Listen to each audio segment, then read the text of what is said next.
Halo, selamat sore semuanya. Kembali lagi dengan saya Esther. Hari ini kita masuk ke pertemuan 13 atau sesi ke-13 ya.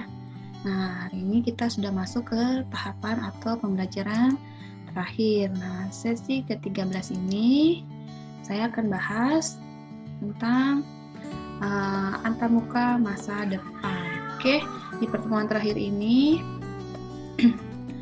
mengenai IMK yaitu tentang antarmuka masa depan. Yang terakhir adalah bagaimana di pendahuluan yaitu IMK memiliki fase perkembangan, yaitu yang pertama tahun 1960-an ya, di mana satu komputer dipakai atau digunakan oleh banyak pengguna.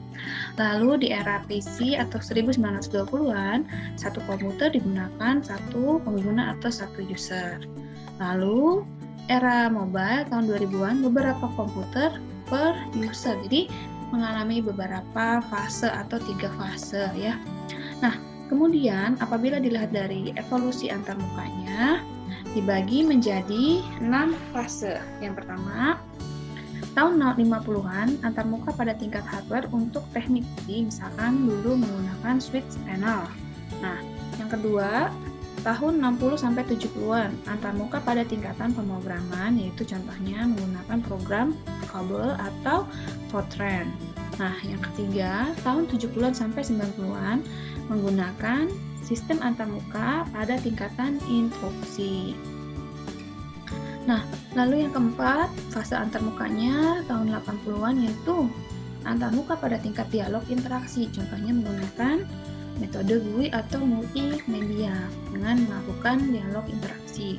Nah, tahun 90-an di tahapan kelima yaitu antarmuka pada tingkat lingkungan kerja, contohnya menggunakan sistem network atau groupware.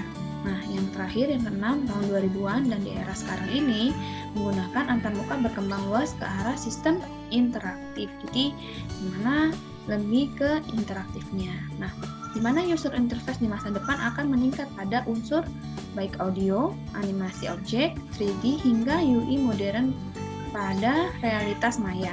Nah, untuk perkembangannya sendiri yaitu integritas UI lebih banyak atau user interface lebih banyak menggunakan orientasi objek daripada pengolahan fungsi. Ya. Oke, nah contoh di sini menggunakan teknologi di masa depan yaitu yang pertama teknologi holografik ya. Apa teknologi holografik? Merupakan teknologi menggunakan hologram untuk menampilkan outputnya. Oke.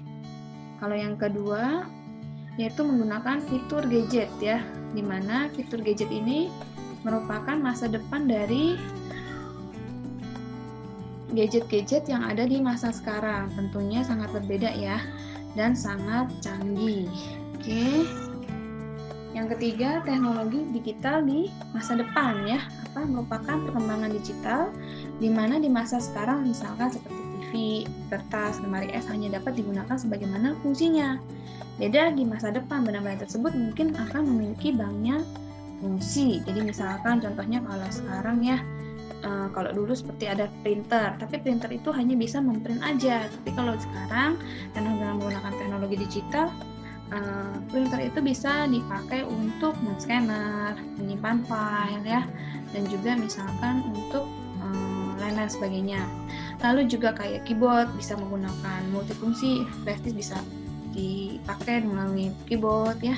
Lalu juga kayak TV itu multifungsi, kenapa? Misalkan bisa smart TV ya. Lalu juga lemari es juga bukan hanya untuk menyimpan barang makanan saja, tapi bisa misalnya menyimpan jus dan juga membuat makanan dan lain-lain. Juga ada juga teknologi digital yang dipakai pada rice cooker ya. Jadi sudah banyak, satu alat atau satu unit memiliki banyak fungsi. Nah, teknologi di masa depan yang lainnya yaitu display glass ya, di mana display glass merupakan teknologi di mana input beserta outputnya dapat dilakukan bersama dalam satu tempat berupa kaca, yang mana fungsi kaca di masa sekarang sangat berbeda dengan teknologi display glass di masa depan. Nah, coba dilihat gambarnya ya. Oke, lalu yang kelima yaitu menggunakan teknologi masa depan di mana sudah sering dipakai di era 2000-an ini, yaitu 3D virtual reality ya, yaitu sebuah interaksi yang memberikan suatu bentuk seakan-akan user ada atau berada di dalam komputer ya, dimana perwujudan interaksi dunia nyata ke dalam dunia maya ya, menggunakan contohnya kalau saya sekarang pada game 3D ya. Oke, lanjut teknologi masa depan, yaitu yang keenam adalah sensing effect, atau misalkan di mana komputer bisa memahami pengaruh dari lingkungan, misalkan merasakan suhu, mendengar suara, melihat lingkungan ya. Kalau di handphone kita sekarang biasanya ada temperatur suhunya, jadi tahu nih suhu lokasi di sekarang misalkan berapa derajat ya. Di mana sensing effect ini begitu membantu manusia dalam melakukan aktivitas sehari-harinya. Oke, nah lanjut teknologi masa depan yang lainnya yaitu sensor network, yaitu suatu sensor ditempatkan pada tempat yang jauh dari komputer. Nah, di mana selain itu bisa mendeteksi vision dan sound yang ada di lingkungan di mana sensor itu ditempatkan. Aspek dari perkembangan teknologi jaringan komputer sistem wireless juga dan peralatannya menggunakan sensor network sering digunakan untuk aktivitas spy atau mata-mata ya. Oke, lanjutnya yang ke-8 yaitu arsitektur multiscope WSN, yaitu biasanya melibatkan beberapa jenis pemantauan, pelacakan atau pengendalian. Untuk lebih spesifiknya, aplikasi yang termasuk seperti pemantau habitat, pelacakan objek, deteksi kebakaran, deteksi lahan slide, atau pemantau lalu lintas ya.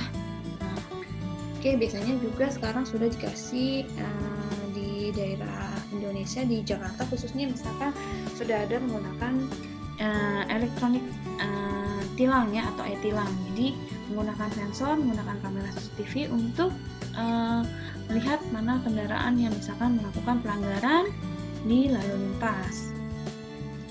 Oke, teknologi yang lainnya yaitu disebut dengan cyborg, yaitu aspek dari artificial intelligence, di mana perkembangan interaksi manusia dengan komputer semakin meluas, dimasukkan ke dalam suatu robot atau cyborg, sehingga berfungsi sebagaimana mestinya. Nah, biasanya sudah dipakai di negara-negara yang sudah maju, khususnya misalkan negara Jepang, negara Amerika, apalagi Jepang ya sudah menggunakan sistem cyborg ini untuk kepentingan dari usaha atau wirausahanya. Oke, yang 10 yaitu adalah alat penerjemah bahasa dari hewan, di mana para ilmuwan mengembangkan suatu rancangan alat kecerdasan buatan yang digunakan untuk menganalisa suara dan ekspresi hewan atau diterjemahkan ke bahasa yang dapat dipahami oleh manusia. Nah, yang ke-11 yaitu embedded interaction, yaitu ketika user dapat melakukan input hanya dengan sentuhan tangan atau bagian tubuh lainnya tanpa digunakan mouse atau keyboard. Oke, yang ke-12 yaitu komputer model pena. Jadi di mana komputer model pena ini disebut kayak ISM yang diambil dari bahasa Rusia yaitu pis atau berarti tulisan. Konsep pembuatan SPIMS ini adalah paket komputer pena dengan 5 fungsi. 5 fungsi tersebut yaitu ponsel berbentuk pena dengan cara input data menggunakan tulisan tangan, memiliki virtual keyboard, mempunyai proyektor dengan ukuran yang kecil, terdapat kamera scanner, mempunyai dilengkapi dengan personal ID password yang berfungsi sebagai identitas dari pemiliknya. Nah, contohnya seperti ini ya. Secara prinsip, ciri-ciri komputer masa mendatang lebih canggih, lebih murah, memiliki kemampuan diantaranya melihat, mendengar, berbicara, dan berpikir, serta kemampuan membuat kesimpulan seperti manusia.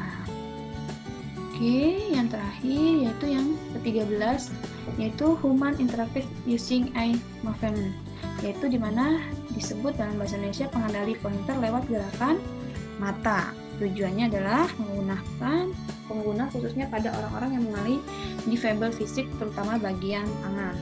Cara kerjanya menggunakan sensor gerakan mata memanfaatkan sinyal yang dipancarkan oleh bagian mata. Sinyal diolah sehingga terdapat dimanfaatkan untuk mengendalikan pointer pada komputer. Alat ini dikoneksikan juga ke komputer dengan memanfaatkan USB yang biasanya digunakan untuk alat printer. Oke. Nah, yang terakhir yaitu ada juga self driving cars ya, tablet capping ya, juga ada laptop dengan tenaga surya. Nah, oke, silakan dilihat untuk latihannya. Oke, nomor 1 dan nomor 2 sudah,